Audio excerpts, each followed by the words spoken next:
What is up, guys? On today's video, I'm going to kind of go over my total gear layout and gear choice selection for rolling into the 2023 whitetail season here in Missouri, which starts in 2 days, and maybe a little bit of my thought process on why I make certain choices that I do. I've got plenty of videos out there about all this stuff, but you guys and YouTube community in general seems to really like the gear layout videos and talking about, you know, what's in my pack or whatever, and what it's going to kind of look like for sure at this point, tuned in, dialed in, rolling into season. So without further ado, let's jump right into it.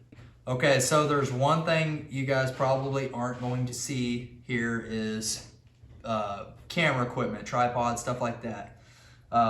In my evolution of, if you will, my growth as a hunter and how I am maturing in different ways, I guess, and just some personal thoughts and beliefs of mine, I will not be filming my hunts going forward, or even trying to. There's a lot of guys out there that do it really well, and I really enjoy their content, but it's as good a time as any to push that message out for you guys. So if you're looking for kill shots or grip and grins, anything like that, you're not going to find it from my channel this season or going forward.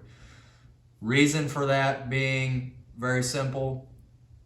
For me personally, for what I'm willing to do and how involved I'm willing to get,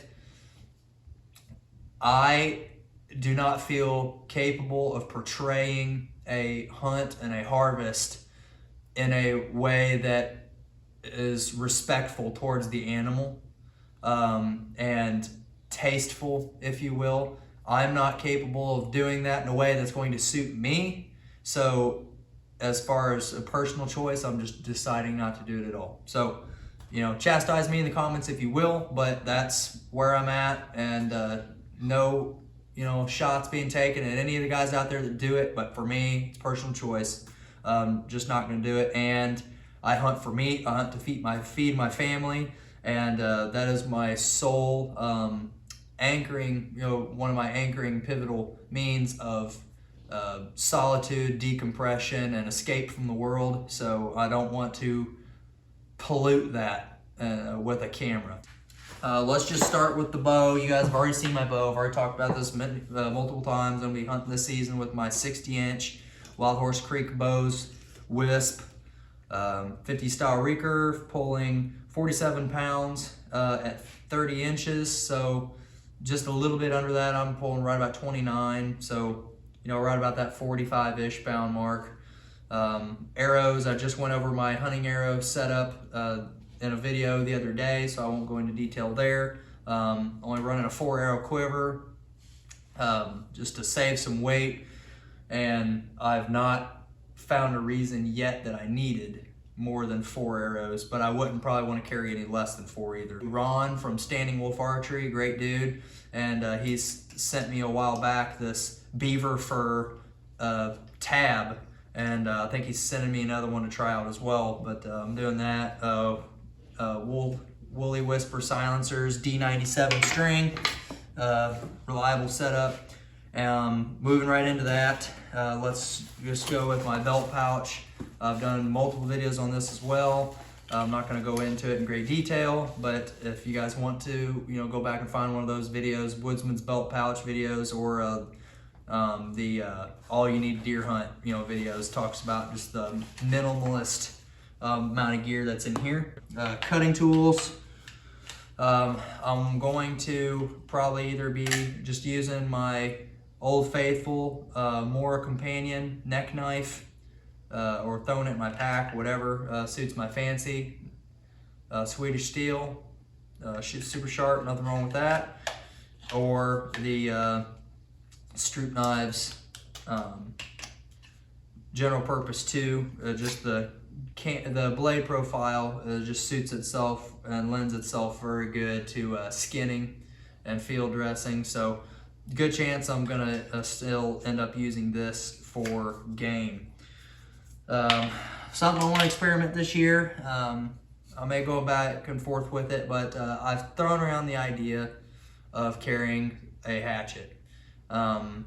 It's an old school thing to do. A lot of old guys did it, and there's a lot of reasons to do it, and it serves a lot of purposes having one. So I don't know. I may not. If I think to, I might throw it in my pack, or if I came up with some kind of way of just wearing it on my belt, whatever. But I don't know.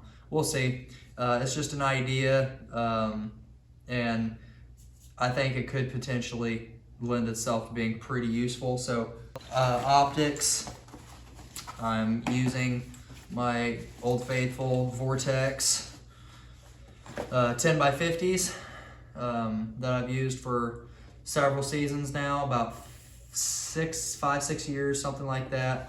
And I think this is a Cabela's, yeah, Cabela's Intensity 1600 rangefinder. Some of the stuff we'll be using for gun season also. So carrying a wind check on my person. I like carrying both that and the wind floaters together if I'm stalking, moving quick, something like that, and I just need to know where the wind is right now. I'll use the powder. But if I want to know what the wind is ultimately doing and where it's going and if it's swirling or not, I will use the floaters so it goes further distance and tells me what's really going on. I think I got some other stuff in the back of here that I carry in my harness. Yeah, carry a small Silva Scout compass, and I think that's it on my bino harness. Yep, that's it on my bino harness. Sitka Mountain optic harness. Been pretty pleased with it so far. So that's what we're using this year. Pack. I'm using the Alps Pursuit pack, modified it a little bit. It's meant for for tree stand hunting, I guess, whatever. And it had like this hard plastic thing in this front part that I guess made it to where whenever you unzip the front flap of this front pocket, it had these straps on here and this hard piece of plastic. You can see I cut it out and duct taped to cut that closed again to where it would set like a shelf, I guess, in your tree stand. Well, I don't care about that crap, so not going to use it. Inside my pack, I've just got the basics. Got a little bit of Gorilla Tape, small razor knife for caping and getting around antler burrs, some flagging tape, striking paper, so bleeder kit, parts to a bleeder kit, some ace wrap and some Curlix gauze, a couple 3 mil, I think, trash bags, heavy duty trash bags, 50 gallon, and then strapped here together I have a spare tab and extra string to my bow that will be in this pack at all times. Now, if I'm just going to hunt here on my property, I will not be using this pack. This isn't just something I carry with me all the time. This is only if I'm getting away from my truck. This pack is the size it is for a reason. I didn't just buy a random pack. This is just enough room to fit a boned out whitetail as far as size, so that's why I chose the size pack that I did. It wasn't by accident. I wouldn't want it any bigger, and I probably wouldn't want it much smaller either. Inside the main compartment is empty except for my extra little bag I got here. This is just a small waterproof sack full of my game bags for putting quarters in. That's the pack.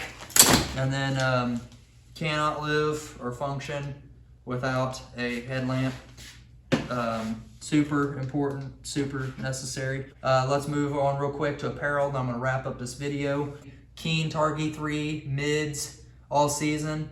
That's the plan anyway. If it gets super duper cold, then I've got some thick, heavy pack boots, but with liners. But otherwise, for anything above probably, I don't know, in the teens, 20s, something like that maybe, I'll be running these with wool, thick wool socks. Early season though, I'm going to be, and during the snow, I will be wearing leg gaiters. Early season, because of the dew, walking through dewy grass, it's as bad as getting rained on. You're going to soak your entire legs walking through dewy grass, but it'll at least keep your feet from getting wet. And even in September, early season, we can have mornings in the 30s. Just possibilities of things I could end up wearing during the early season. We had in the last week or two of, I think the last week of September last year, first week of October, we had multiple frosts. Pretty chilly. Mornings in the mid 30s. So a light net gaiter if it's very chilly. This is a super thin one. I'll wear this plumb down into the probably the 30s and 40s. Just a fairly light gaiter, but it's just enough to kind of take the bite off the wind hitting your neck and from going down your shirt. So that's always a possibility. If it's also chilly, I'll be wearing real chilly, I'll be wearing gloves, but these usually don't come out until more like November, something like that, or late October, so I'll just throw those up there. Beanie wise, I'm sometimes liable to wear a beanie if it's very chilly. This is my favorite stocking cap beanie that I own. I love it. This is Under Armour Ridge Reaper watch cap style beanie. It was a little bit on the pricey side, but worth every penny. So that will be this whatever stocking cap I'd be wearing. And I try to get away with, the merino wool base layers if it's chilly, and maybe just a plaid shirt and some pants. But if you start dropping down into the 40s, then I will be wearing this Whoopee jacket that I love so much. That's pretty well it. Also hat-wise, as far as day-to-day, I'm probably going to be wearing, as long as it's not really hot out or something, I'm going to be wearing my 100% wool brim hat here with the ye old goose feather on it. Thanks for watching this video, guys. Be sure to hit the like and subscribe button and leave a comment. Doing all those things helps this channel tremendously. It helps get me in the algorithm.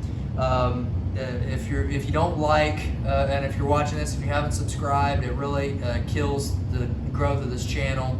The more you guys comment and engage, it gets the video into the algorithm, and more people get to see it and enjoy it. So if you can do that, I greatly appreciate it. Thanks for watching. Be sure to check in next time, hit the bell icon so you're notified when I post other videos. Get your all's gear tidied up, ready to go, because seasons are starting across the country. Thanks for watching. I'll catch up with you guys next time.